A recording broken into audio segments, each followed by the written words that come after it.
1번 문제 보시게 되면 송전선로의 중성점을 접지하는 목적이 아닌 것은 중성점 접지다라고 하는 것은 회로로 그려보게 되면 3상에서 Y 결선을 그려놓고 이 점을 우리는 중성점이다라고 얘기를 합니다. 여기를 접지를 한다. 그 목적이 무엇이냐라는 거죠.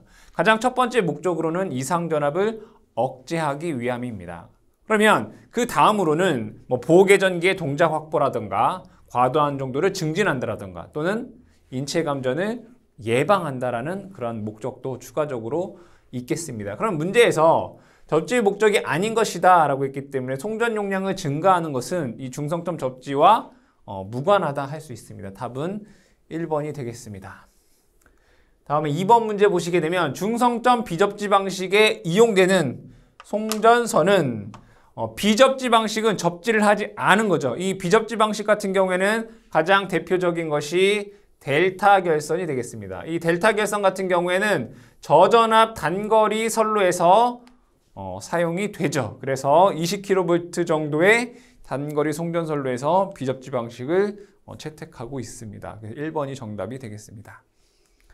3번 문제 보시게 되면 비접지식 송전선로에 있어 일선 지락 고장이 생겼을 경우 지락점에 흐르는 전류는 어떻게 되겠는가?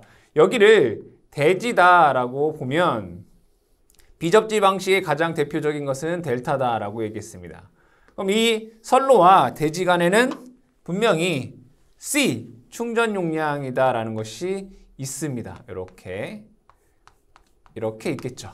그러면 만약에 여기에서 일선 지락 사고가 발생했다라고 한다면 그러면 이 지락 전류는 어디로 흐르겠어요? 이 C를 통해서 흐르게 되겠죠. 그러면 이 지락 전류는 전압보다 위상이 90도 앞선 전류가 된다. 왜? 지락 전류가 C, 정전 용량을 통해 흐르기 때문인 거죠. 그래서 고정상의 영상 전압보다 90도 빠른 전류가 된다. 그래서 답은 3번이 답이 되겠습니다. 다음에 4번 문제 보시게 되면 비접지 방식에 대한 설명 중 옳은 것은 보호개전기의 동작이 불확실하죠. 고전압 송전 방식으로 주로 채택되고 있다라고 했는데 뭐야? 저전압 단거리에 사용된다고 했죠. 잘못된 거고 단거리에 적합하다야 되겠죠. VV 결선이 가능하다. 이 비접지 방식의 가장 대표적인 것은 델타 결선이다 라고 했기 때문에 델타 결선 중 한 대가 고장이 나면 V 결선으로 삼상 전력 공급이 가능합니다. 4번이 옳은 내용이 됩니다. 5번 문제 보시면 델타 결선에 삼선식 배전선로가 있다. 일선이 지락하는 경우에 건전상 전위 상승은 지락전의 몇 배가 되겠는가? 일선 지락 사고 시 건전상 대지 전위 상승은 이론상은 루트 3배입니다. 근데 최대 비접지 같은 경우에는 6배까지 오를 수가 있습니다. 답은 루트 3이 되겠습니다. 6번 문제 보시게 되면 6.6kV 60Hz 삼상 삼선식 비접지식에서 선로의 길이가 10km이고 일선의 대지 정전 용량이 0.005 마이크로페럿 per km일 때 일선 지락 시 고장 전류의 범위로 옳은 것은 지락 전류를 구하여라 이런 얘기죠. 그럼 비접지 방식에서 지락 전류 IG다라고 하는 것은 3 오메가 C2라고 볼 수 있습니다. 3 오메가 C2 그대로 여러분들이 계산을 해주시면 되겠다. 3 곱하기 2파이 주파수는 60Hz예요. 60 곱하기 C 값이 0.005 마이크로니까 10의 -6승이고요. 거리가 10km니까 10 되겠고 여기서 2라고 하는 것은 대지전압입니다. 대지전압은 선간전압을 루트 3으로 나누는 값이죠. 루트 3분의 6600 되겠죠. 자, 여기서 이것을 계산을 해보시면 얼마의 값이 나오느냐? 그 값이 0.215 암페어다라고 하는 값이 나옵니다. 그래서 이 지락전류 IG다라고 하는 것은 1암페어보다 작다라는 것을 알 수 있습니다. 답은 1번이 되겠다. 그래서 비접지 방식에서 여러분들이 지락전류 IG가 3오메가-C2다라는 것을 알고 계셔야 되겠습니다. 다음에 7번 문제. 송전계통에서 중성점을 직접 접지하는 목적과 관계가 없는 것은 직접 접지다 이런 얘기죠. 직접 접지 같은 경우에는 고장전류가 최대가 되죠. 중성점 직접 접지 방식은 고장전류가 어떻게 된다고요? 최대가 된다고요. 그림으로 그려보게 되면 여기에 Y결선에 여기를 직접 접지한다 이런 얘기예요. 그럼 임피던스가 거의 0인 상태인 거죠. 그럼 여기에서 지락이 발생이 되면 이 지락전류는 어떻게 돼요? 최대가 되죠. 그래서 고장전류의 크기 억제와는 관계가 없겠죠. 1번이 잘못된 내용이고 이상전압 발생이 방지가 되고요. 보호계전기의 동작이 확보가 되고 전원랩에 경감할 수 있죠. 1번이 정답이 되겠습니다. 8번 문제 보시게 되면 송전계통에서 일선지락 사고 시 인접 통신선의 유도장애가 가장 큰 중성점 접지 방식은 이때 중성점 직접 접지 방식은 요 지락전류 IG가 어떻게 돼요? 최대가 돼요. 그래서 이 주변에 통신선이 지나가게 되면 통신선 유도장애가 크다. 그쵸? 크다. 직접 접지가 가장 통신선 유도장애가 크게 됩니다. 9번 문제. 중성점 접지 방식에서 직접 접지 방식에 대한 설명으로 틀린 것은 보호계전기의 동작이 확실하고 신뢰도가 높다. 맞습니다. 두 번째, 잔전원 변압기 사용 가능하다는 얘기죠. 과도한 정도가 가장 나빠요. 직접 접지 방식은 가장 나쁘다. 그래서 안정도가 높다가 아니라 과도한 정도가 낮다라고 해야 됩니다.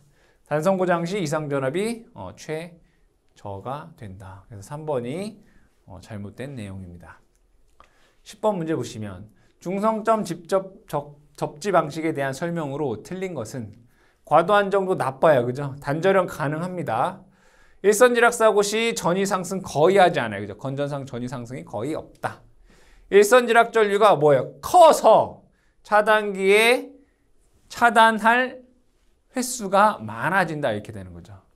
일선지락 전류가 크기 때문에 차단기의 능력이 좋아야 된다. 이렇게 되죠. 4번이 잘못됐다라는 것을 알 수 있습니다. 11번 문제.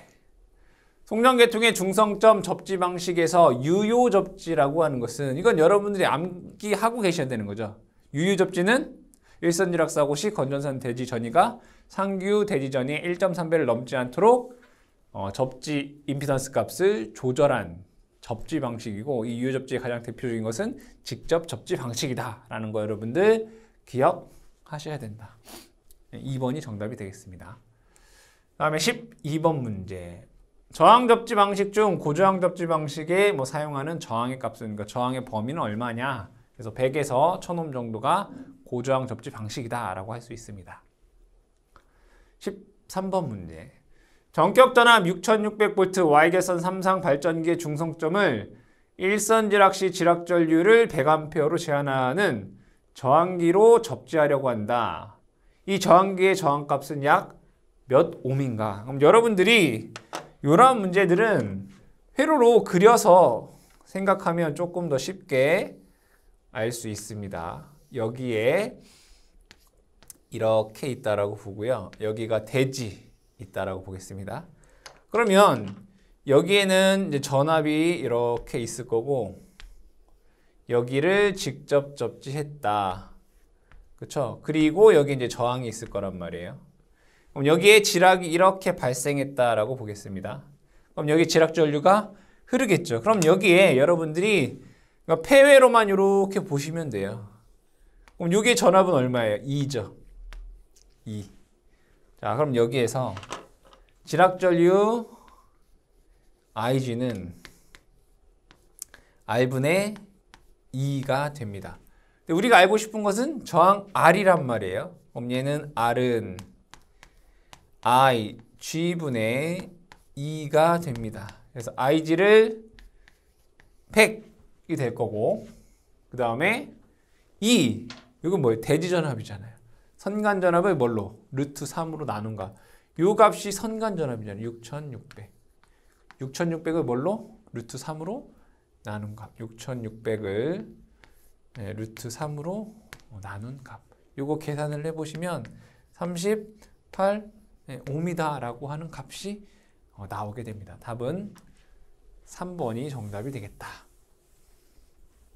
다음 문제 14번 문제. 동일 송전선로에 있어 일선지락의 경우 지락전류가 가장 적은 중성점 접지 방식은 소호 리액터 접지 방식이 지락전류가 가장 적죠. 그래서 4번 되겠네요. 15번 문제. 소호 리액터 송전계통에 사용하면 리액턴스의 인덕턴스와 선로의 정전 용량이 어떠한 상태로 되어 지락전류는 소멸이 되는가 라고 되어 있습니다. 이것을 회로로 마찬가지로 그려보게 되면 이렇게 그릴 수 있습니다. 여기에 선로가 있고요. 여기에 대지가 있다라고 보면 이 선로와 대지 간에는 정전 용량이 있습니다. 얘와 얘가 있겠죠. 그쵸? 그리고 이 중성점에는 소호 리액터가 이렇게 있겠습니다. 얘는 오메가 L이 될 거고 여기는 C 뭐 3C 이렇게 써볼까요? 그러면 여기에서 지락이 발생하게 되면 원래는 이게 3C라고 하면 안 되고 그냥 C 이렇게 돼야 되죠. 왜냐하면 지락이 발생하면 얘는 의미가 없어지니까. 자, 그러면 얘는 얘와 얘가 어떤 연결? 병렬 연결되는 거죠. 병렬 연결. 그때 L과 C의 병렬 공진을 이용해서 이 IG 값이 0이 되게 하는 방식이 소호 리액터 접지 방식이다. 답은 병렬 공진이 됩니다. 16번 문제. 송전선로에서 단선고장 시 이상전압이 가장 큰 접지 방식은 소호 리액터 접지 방식이 됩니다. 단선 사고가 나면 오메가 L과 3 오메가 C분의 1이 직렬 공진에 의해서 이상전압이 최대가 됩니다. 3번 되겠습니다. 17번 문제. 소호 리액터 접지 방식에 대하여 틀린 것은 지락전류가 가장 적죠. 지락전류가 작으니까 전자유도장애가 적어지게 되겠죠. 그 다음에 지락전류가 흐르지 않으므로 고장이라고 판단하지 않기 때문에 송전을 계속할 수 있다. 지락사고 시에도 송전이 계속 가능합니다. 선택지락개전기 동작이 용이하다라고 했는데 지락전류가 작기 때문에 보호개전기 동작이 확실하지 않을 수 있습니다. 답은 4번이 정답이 되겠습니다. 18번 문제. 삼상 1회선 송전선로의 소호 리액터의 용량은 어떻게 되는가? 오메가 L은 뭐와 같습니까? 얘가 3 오메가 C분의 1과 같은 걸 이용하는 거죠. 답은 삼선 일괄의 대지 충전 용량과 같다. 삼선 일괄의 대지 충전 용량과 같다. 19번 문제.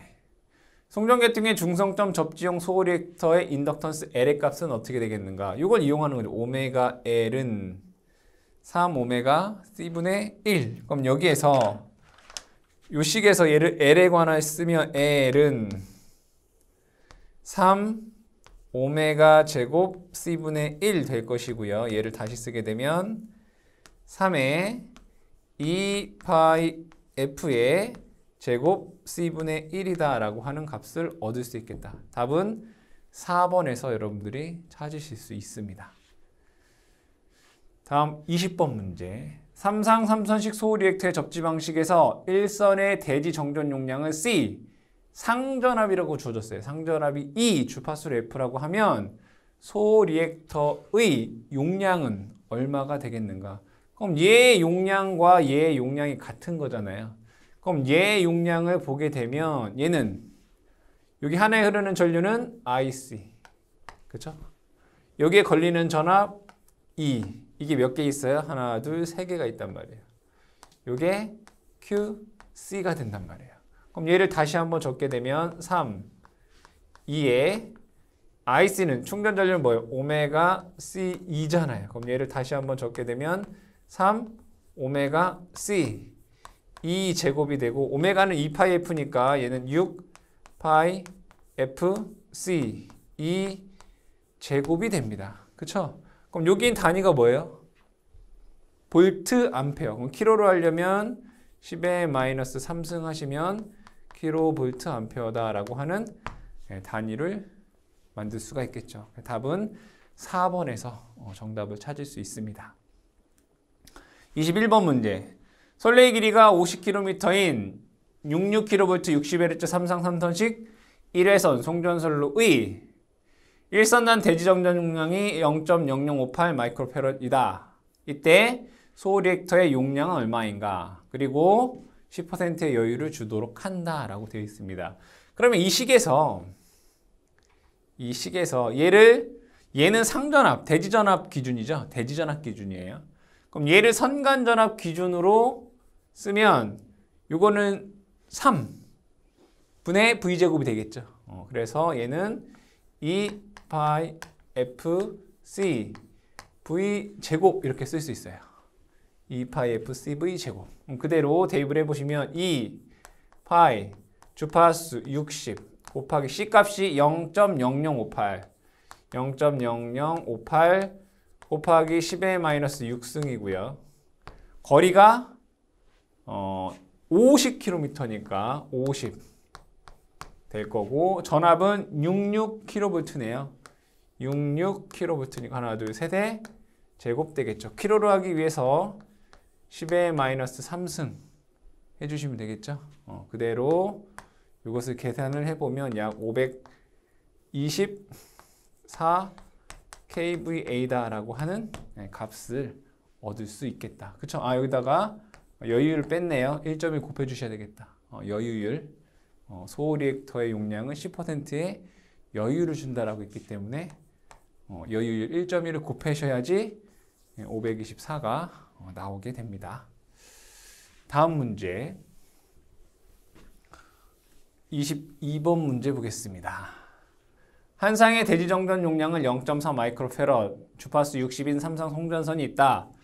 이때 소 리액터를 설치하려고 한다. 소 리액터의 공진 리액턴스 값은 약 얼마인가? 이런 문제예요. 이거 구하라는 얘기잖아요. 오메가 L이 얼마이냐 이거죠. 그대로 요 식에다가 대입을 해보면 자, 오메가 L은 3 곱하기 2 파이 F 주파수는 60이고요. C 값은 0.4 이렇게 나오네요. 0.4 마이크로니까 곱하기 10의 마이너스 6승 분의 1. 이거 계산하면 되겠네. 이거 계산을 해보시면 약 2215m 라고 하는 결과값이 나오게 됩니다. 답은 4번이 되겠습니다. 다음에 23번 문제. 소 리액터의 접지 계통에서 리액턴스의 탭을 완전 공진 상태에서 약간 벗어나도록 하는 이유는 무엇인가? 즉 여기에서 원래는 오메가 L이랑 3 오메가 C분의 1이 같다라고 하는 게 뭐예요? 완전 공진인 거죠. 근데 얘가 완전히 같지 않게 하는 이유는 뭐냐라고 하면 얘가 완전 공진이 되게 되면 단선 사고 시 직렬 공진에 의해서 이상전압이 최대가 되기 때문에 얘네들이 완전한 병렬 공진을 하지 않게 한다 이런 얘기입니다. 그래서 직렬 공진에 의한 즉 단선 사고 시 직렬 공진에 의한 이상전압 발생을 방지하기 위해서 얘네들을 완전히 같게 하지 않는다 이런 얘기입니다. 답은 4번이 답이 되겠습니다. 24번 문제. 소 리액터의 탭이 공진에서 벗어나고 있는 정도를 나타내는 것을 합조도라고 한다. 이때 합조도가 정의되는 상태를 나타내는 것은 이렇게 돼 있어요. 합조도 P라고 하는 것은 공식으로 쓰면 IC분의 I-IC다라고 얘기를 합니다. 그러면 자, 여기에서 얘가 0보다 큰 것을 우리는 합조도 정 또는 과보상 이렇게 얘기를 해요. 과보상 또는 정. 그러면 얘가 0보다 크려면 이 분자가 0보다 커야 돼요. 그렇죠? 그럼 이 I라고 하는 것은 이 오메가 L에 흐르는 전류이기 때문에 우리는 이렇게 쓸 수 있어요. 오메가 L분의 V 또는 E라고 적을까요? 가 되고 마이너스 여기는 IC는 뭐예요? 오메가 C 2죠. 3 오메가 C 2. 얘가 어떻게 되나요? 0보다 크면 과보상이다. 이렇게 얘기를 한다 이거예요. 그럼 여기서 똑같이 2를 없애게 되면 오메가 L은 3 오메가 C분의 1보다 작을 때 얘가 합조도 플러스가 된다라는 것을 알 수 있습니다. 답은 2번이 정답입니다. 오메가 L이 3 오메가 C분의 1보다 작으면 합조도 정 또는 얘를 과보상 이렇게 얘기합니다. 답은 2번이 정답이 되겠습니다. 다음에 25번 소리액터 접지 방식에서 사용되는 탭의 크기로 일반적으로 적당한 것은 뭐예요? 과보상한다 이거예요. 1번이 정답이 되겠습니다. 26번 한 쌍의 대지 정전 용량 C 주파수 F인 3상 송전선의 소리액터 공진 탭의 리액턴스는 약 몇 옴인가 이런 얘기예요. 원래는 여기에서 오메가 L이랑 뭐가 같아야 돼요? 3 오메가 C분의 1이 같다 이런 얘기예요. 그런데 실제는 여기에 뭐도 있어요. 변압기의 리액턴스도 있잖아요. 변압기에 뭐도 있다고요? 리액턴스, 코일 성분이 있단 말이에요. 이 하나당 얘는 뭐예요? 3분의 XT다 이렇게 쓸 수 있단 말이에요. 결국에는 오메가 L 플러스 3분의 XT가 3 오메가 C분의 1이랑 같아야 된다 이거예요. 그럼 여기에서 2로부터 오메가 L은 3 오메가 C분의 1 마이너스 3분의 XT가 된다. 답은 2번이 정답이 되겠습니다. 다음에 27번 문제 보겠습니다.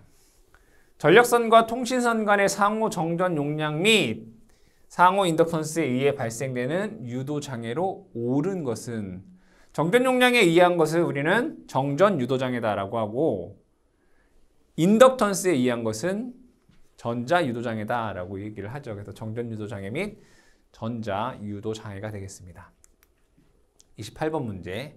전력선 A의 충전 전압을 E, 통신선의 B, 대지 정전 용량은 CB, AB 사이를 상호 정전 용량 CAB라고 하면 통신선 B의 정전 유도 전압은 얼마인가? 이것을 여러분들이 이해하기 쉽게 보게 되면 여기는 전력선이고요.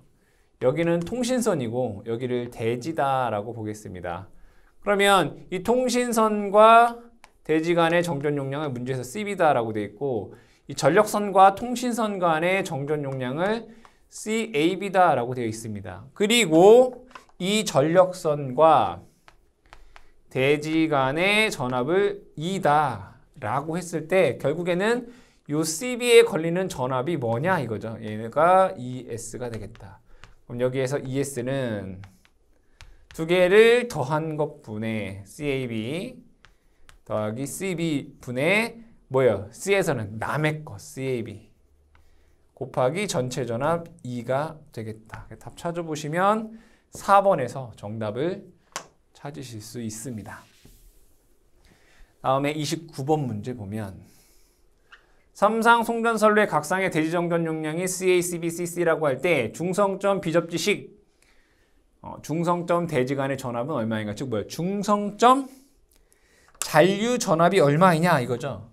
중성점 잔류 전압 2에는 CA 더하기 CB 더하기 CC분의 CA, CB, CC분의 CA, CA 마이너스 CB, CB, CB 마이너스 CC, CC, CC 마이너스 CA가 되고 전체 전압을 곱해 주시면 되겠다. 이건 공식으로 여러분들이 암기하셔야 되겠죠. 29번은 중성점 잔류 전압에 대한 문제가 되겠습니다.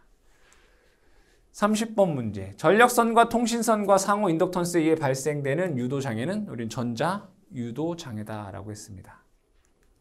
31번.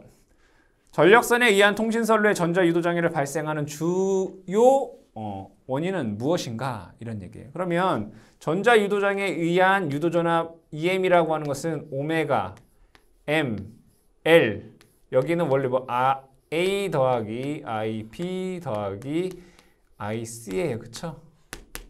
근데 IA 더하기 IB 더하기 IC는 이 값이 얼마라고 했죠? 3 I 제로다 이렇게 쓸 수 있어요. 그래서 전자 유도 장애를 발생하는 것은 무슨 전류? 영상 전류다. 답은 1번의 영상 전류가 흘러서가 되겠습니다. 다음에 32번 문제. 그림과 같은 전력선과 통신선 사이에 차폐선을 설치하였다. 이 경우에 통신선의 차폐 개수를 구하는 관계식은 단 차폐선을 통신선에 근접하여 설치한다 라고 되어 있습니다. 여기서 보시게 되면 먼저 차폐선의 임피던스가 있고요.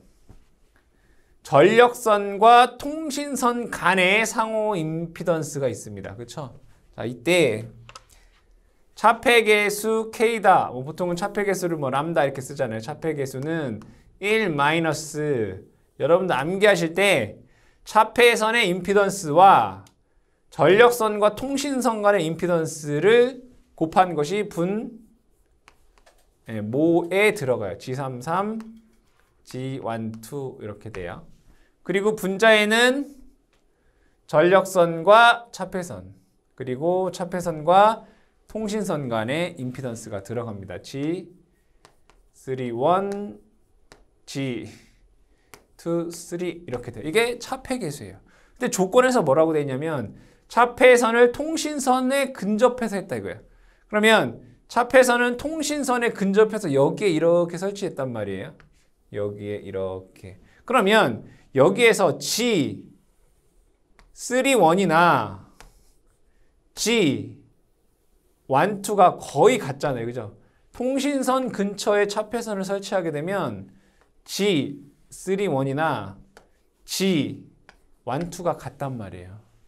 G31이랑 G12가 거의 같다고요. 그럼 이렇게 어떻게? 약분이 돼요. 그래서 1-G33분의 G23가 돼요. 그래서 1-G33분의 G23가 된다. 답은 3번이 정답이 되겠습니다. 다음 문제 33번. 유도장애 방지 대책으로 차폐선을 이용하면 유도전압을 몇 % 정도 줄일 수 있는가? 차폐선을 설치하면 30에서 50% 정도의 차폐 효과를 얻을 수가 있습니다. 34번 문제. 66kV 60Hz 삼상 1회선 송전선이 통신선과 나란히 가선되어 있다. 송전선의 일선지라 사고 시 영상 전류가 80A일 때 통신선에 유기되는 전자 유도전압은 얼마인가? 이때 영상 전류는 전 전선에 걸쳐 같은 크기로 하고 상호 인덕턴스는 0.05 mA/km이고 병행 길이는 40km이다. 그러니까 전자 유도전압을 구하여라 이런 얘기죠. 전자 유도전압 EM은 오메가 M L 3I0 이렇게 되잖아요. 그대로 대입만 해주시면 되겠다. 오메가는 2 파이 주파수는 60 곱하기 M 상호 인덕턴스 0.05 곱하기 10의 마이너스 3승 밀리니까 거리는 병행 길이인 거죠. 병행 길이가 40이에요. 곱하기 3I0 3 곱하기 영상전류 80 됩니다. 이것을 계산을 해보시면 그 값이 약 181 볼트다라고 하는 값을 얻을 수 있습니다. 답은 4번 정답이 되겠습니다. 다음에 35번. 유도장애를 경감시키기 위해 전력선 측 대책으로 틀린 것은 밑에 한번 읽어보겠습니다. 유도장애를 경감시키기 위한 전력선 측의 대책 보면 상호 거리를 크게 하여 인덕턴스를 작게 한다. 연가를 하여 서로 종수를 평형으로 한다. 케이블을 사용한다. 그렇죠? 통신선과 직각 교체한다. 즉 이건 뭐예요? 병행 길이를 짧게 한다라고 볼 수가 있고요. 고장회선을 고속 차단 및 차폐선을 시설한다라고 되어 있네요. 그래서 고저항 접지 방식을 채용한다라고 하는 것은 지락 전류를 작게 하겠다 이런 얘기예요. 송전선과 통신선 사이에 차폐선 설치한다라고 되어 있고 고속 차단 방식을 채택한다는 얘기는 사고가 발생했을 때 빨리 고장을 제거해서 전자유도 전압을 감소시키겠다는 얘기고 중성점의 전압을 상승한다는 얘기예요. 중성점 잔류 전압을 높게 한다는 얘기죠. 여기 보시게 되면 중성점 잔류 전압을 작게 한다라고 되어 있어요. 그래서 4번이 잘못됐다라는 것을 알 수 있습니다. 36번 문제.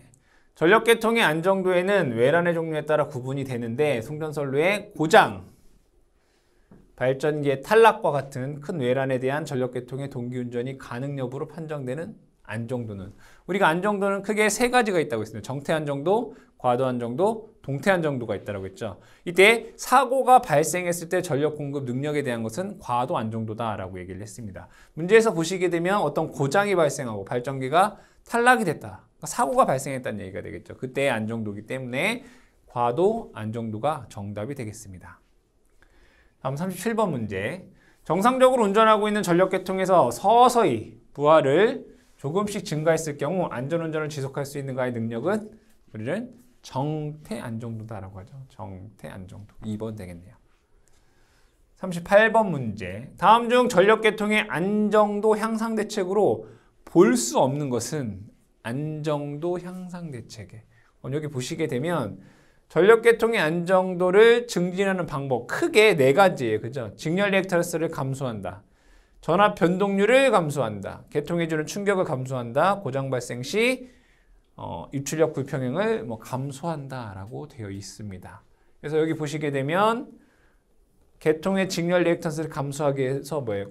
직렬 콘덴서를 설치한다라고 되어 있고, 계통에 주는 충격을 감소하기 위해서 고속 차단 제폐로 방식을 사용한다라고 되어 있고요. 그렇죠? 그 다음에 변동률을 감소하기 위해서 계통을 연기한다, 이런 등등의 내용이 있겠다. 그렇죠? 그럼 직렬 콘덴서라든가 중간 개폐소라든가 고속 차단 제폐로 방식을 사용할 때는 안정도를 증진할 수 있습니다. 근데 병렬 콘덴서 같은 경우에는 역률 개선의 목적이 있는 거죠. 그래서 안정도와는 약간 거리가 있다라고 볼 수 있습니다. 답은 2번이 정답이 되겠습니다.